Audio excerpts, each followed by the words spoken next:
This is your reminder that the BBC has yet to address the consistent transphobic leanings in its news coverage, and while the team behind Doctor Who is not connected to this in any way since this is a BBC-owned property, I'm going to keep pointing it out until the problem gets resolved. Links in a pinned comment below if you don't know what I'm talking about. I'll stop saying it when it stops being a problem.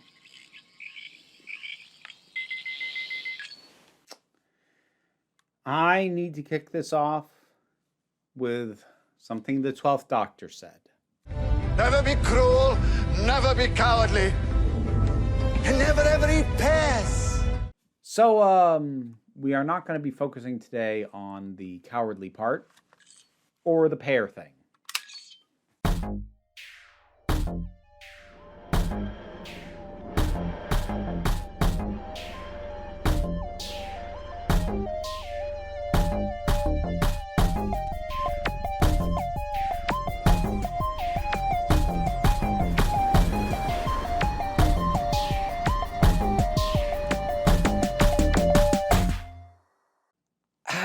I don't know exactly when this is going to come out. Like, in terms of relevance, I should get this out probably sooner than I will, but that requires me moving a bit of my schedule around, which I'm not sure I'm in a position to do. I don't know. We'll see when this actually releases. But I got to talk about a specific aspect of an episode of Doctor Who that came out from the season that recently finished. We need to talk about the Interstellar Song Contest and Kid, who is the character who is attempting to use a delta wave. I didn't mention this in my review. That's a callback to Series 1, the finale of that one. But he's attempting to use a delta wave to kill every single viewer of the Interstellar Song Contest, which we are told is trillions of people. And while that is absolutely a terrible thing that should not be allowed and must be stopped, after the Doctor has defeated him and has stopped him, the Doctor then proceeds to torture him. And I'm going to use that word because it's what he does. The man has been defeated. He is helpless. He is unarmed. And the Doctor continually shocks him over and over and over again.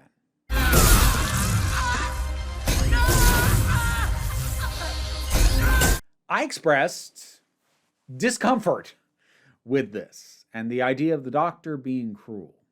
I got more pushback on that than I was expecting. And in fact, in some corners of Doctor Who fandom, I have seen people single out this moment for praise, which really caught me off guard.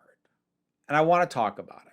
Now, I'm going to try incredibly hard to not come across as condescending or preachy with this, because I do understand some of the reasons why some people defend this or say that they like it as a development for the Doctor in general and this Doctor in specific. I do understand. I just don't agree. So, broadly speaking, the idea of the Doctor being cruel just makes me very uncomfortable. And it's not something I want to see. Now, let's be clear. The Doctor being cruel is not the same thing as the Doctor getting intense, getting dark, getting threatening. In fact, some of my favorite moments of Doctor Who has had the Doctor do that. I love moments like this. The Doctor is no longer here. You are stuck with me. Or this. Good men don't need rules. Today is not the day to find out why I have so many. I don't have a problem with the Doctor getting intense, getting threatening, getting scary. I do have a problem with him actually following through with it, though. I do have a problem with that. Now, some people cite it as just a cool thing because, the Doctor went dark. I would argue, as was kind of displayed with the instances I already showed you, that the Doctor can go dark and can go frightening and can go intense without doing this. And also, this didn't come across as the Doctor like being dark and intensive. When he does that, it's usually for a purpose, trying to accomplish something greater. What is being accomplished here? Nothing. something to keep in mind that at the time I'm recording this, the final episode of this season has not been released yet. And there is a slim chance that the Doctor going as dark as he did might get addressed there in some fashion. It might be him being confronted by Susan. It might be getting brought up by somebody else. I don't know, but it is possible it gets addressed there. But I doubt that even if it does, with everything else that episode is going to have to do to wrap up, I doubt that it is going to have the time to also properly explore this. When I see people defend this moment, people will cite earlier instances of the Doctor being cruel. Again, to be clear, other than just like getting dark and threatening, the Doctor can take things in harsh directions, and has since certain points of the classic era even. The Fifth Doctor gunned down Omega, literally, with a gun. The Sixth Doctor rather infamously strangled his companion. The Seventh Doctor, upon discovering the most recent threat from the Daleks, blew up all of Skaro. Not the Dalek fleet, not the immediate threat, the entire planet. Have pity on me! I have pity for you. But the thing is, while some of those were possibly more harsh action than was required in order to accomplish what he was trying to accomplish, they were, again, all to an end, to a means. Cruelty can certainly be done in service of trying to accomplish something. You can try and accomplish something in a cruel fashion, but I think it's always more telling when there doesn't seem to be an end goal, and the cruelty is kind of being done for its own sake. And on that note, we can talk about the more recent era of Doctor Who, and two specific instances that people would cite to me and bring up in regards to the Doctor having been cruel previously. And those are the Ninth Doctor torturing a Dalek in the episode Dalek in Series 1, and the big one, the 10th Doctor, and what he does to the Family of Blood in the episode of the same title.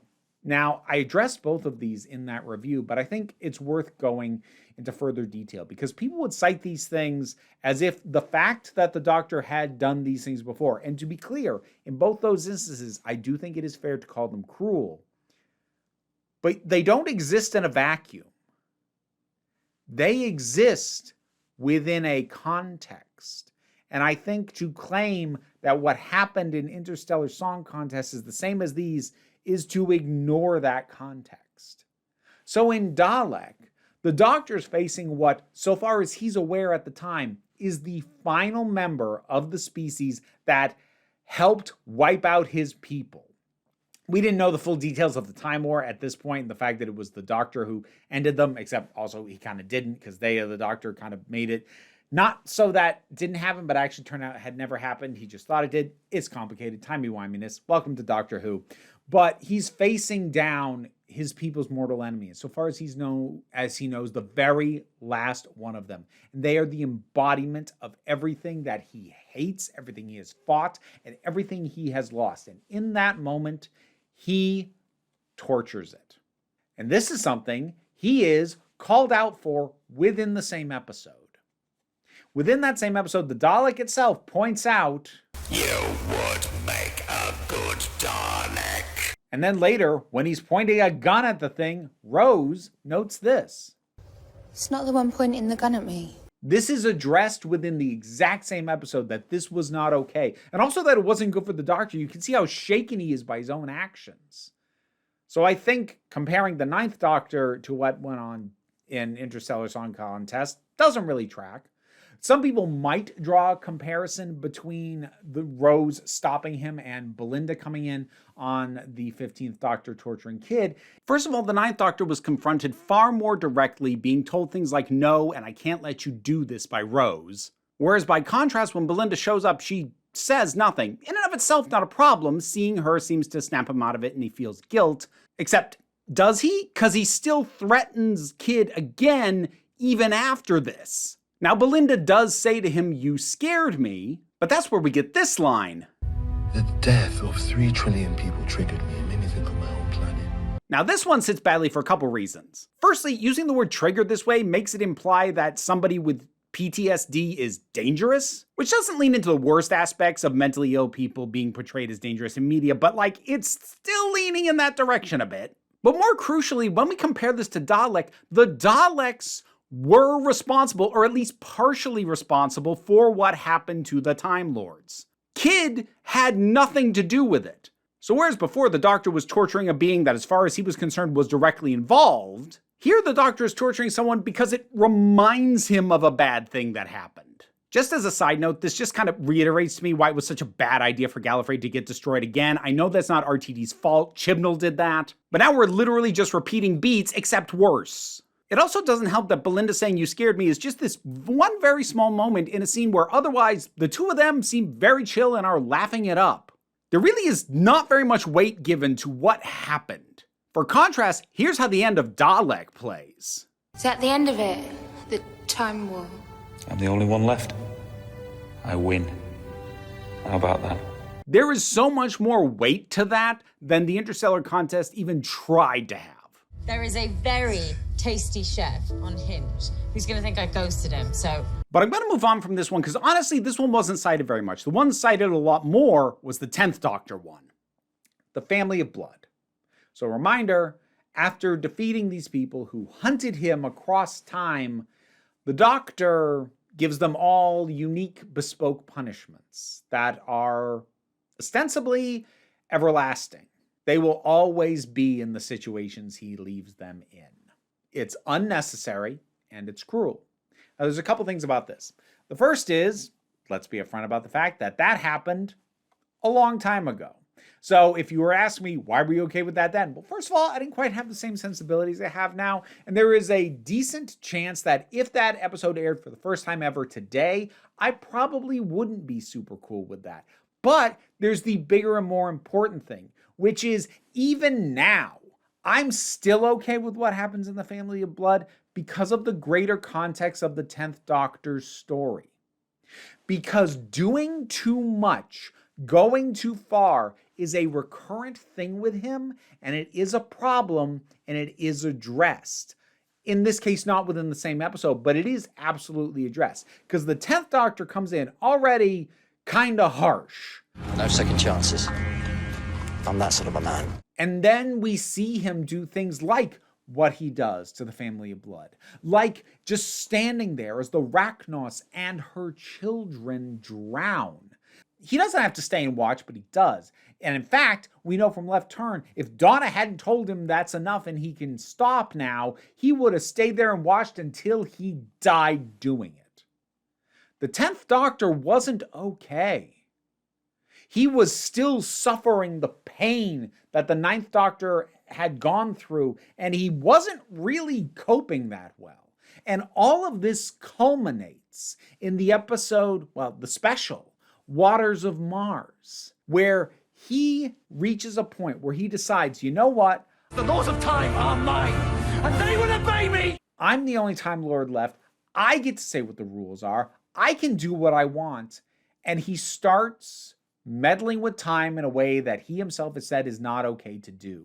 And he starts just messing around with people's lives and making decisions about who is or isn't important. Say some little people, but never someone as important as you. Oh, I'm good. Little people? And this is an extension and a culmination of the times that he has made the decision, I'm going to do this and nobody can stop me. Because that's what goes on in the Family of Blood.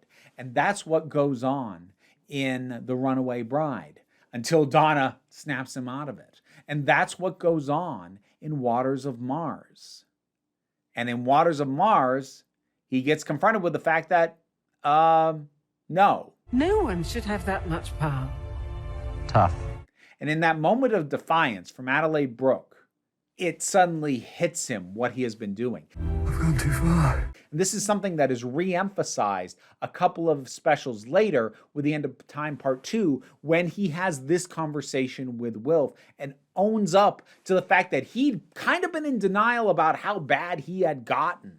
I've taken lives, and I got worse. I got clever. Manipulated people into taking their own. So the Doctor's cruelty towards the family of blood did happen, but it happened as part of an arc that was resolved for him by the time the 10th Doctor was done. And more importantly, the Doctor hasn't really done that since. Now, the Doctor has made mistakes, has gotten angry, has gone too far with some instances. You can probably cite Hellbent as a particularly relevant example. And there are absolutely times where the Doctor is just out of whack, like something's off. That's more often a writing problem, not a character problem. Like, we could talk about Arachnids in the UK where the 13th Doctor gets on a weird moral high horse about the fact that somebody shoots a giant spider when her plan was just to have the thing slowly suffocate to death. Like, that's just weird, off, wonky writing for the episode as a whole. So, dealing with the character, there seemed to have been a concerted effort after the 10th Doctor went that dark and went too far, that the Doctor would get shades, would threaten to get that dark again, but wouldn't actually do it, wouldn't actually cross those lines again. And the Doctor hasn't until this.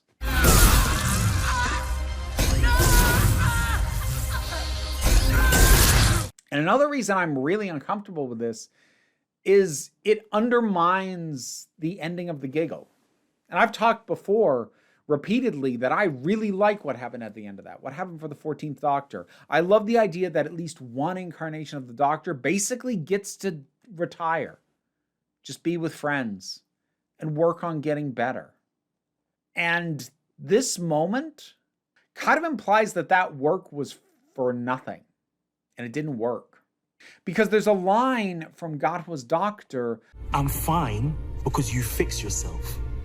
We're Time Lords. We're doing rehab out of order. And is kind of a reason why he's as easygoing and relaxed as he is. Because the 14th Doctor, off screen, spends, we have no idea how long, working on processing the pain that he's usually too busy to deal with. But now, in this moment, he snaps and tortures somebody.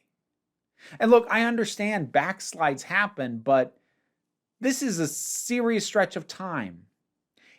We had, since the 10th Doctor did that stuff to the family of blood, and we had the Time Lord victorious, and he regenerated into the 11th Doctor, the 11th Doctor didn't do stuff like this. The 12th Doctor didn't do stuff like this. The 13th Doctor didn't do stuff like this. And the 14th Doctor was supposed to have spent who knows how long working on being the kind of person who wouldn't do stuff like this.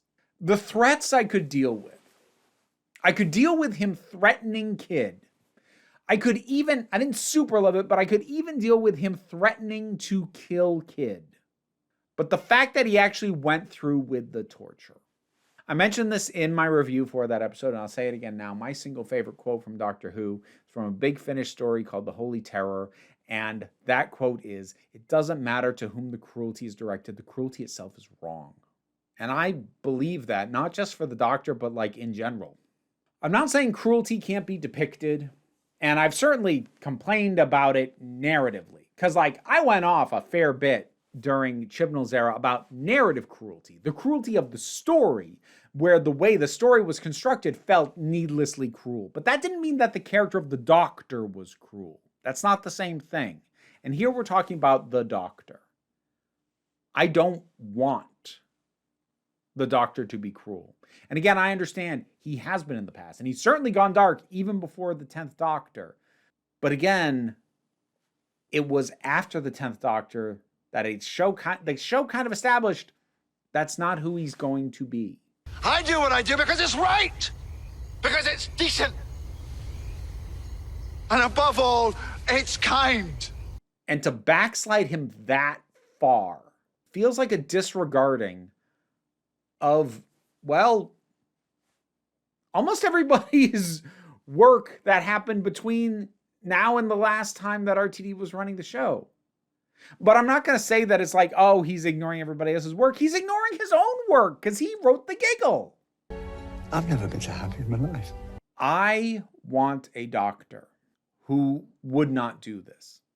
I'm not saying he can't be traumatized. I'm not saying that he can't suffer a triggering event from what somebody like Kid does. He can, but taking it to this level, no, I'm really not okay with that. Not at this point.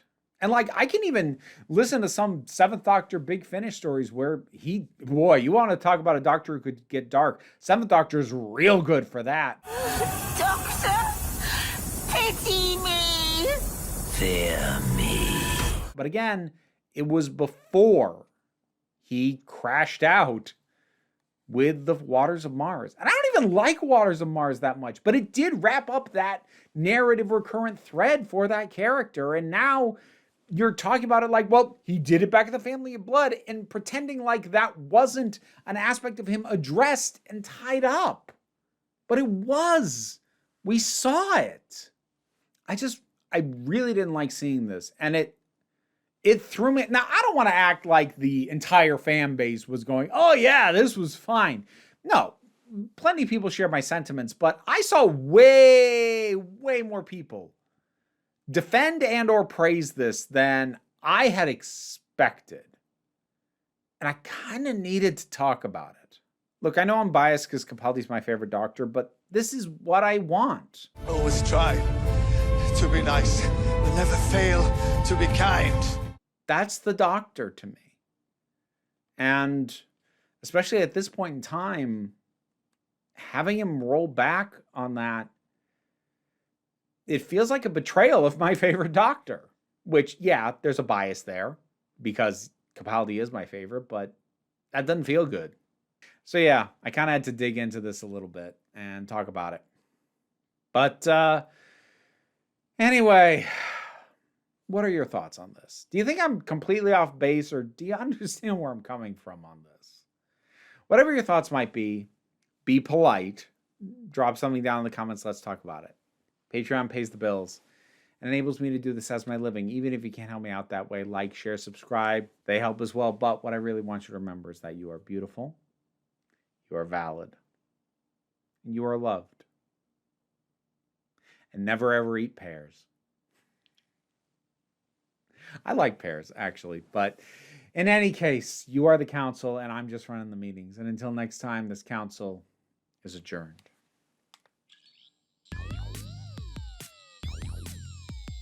And now to thank my highest supporting patrons: Robin Moore, Quite Bearish, Zubin Litfulla, Mara G, Angry Casperl, Dave Hall, Andre, Movie Turtle, Oliver B, Welsh Wrestling Geeks, Melissa Pedersen, Mary Mello, Becky Sparks, Loki Eris, Pal Barabajoggle, and Sir Didymus is my favorite. And also Toka Blue Hoovian, Auntie Kate 808, and Tracy Scrabbit. If you'd like to hear me try and pronounce your name correctly while these guys chitter in my ears, check out the reward tiers on the Patreon. Yes, I hear you.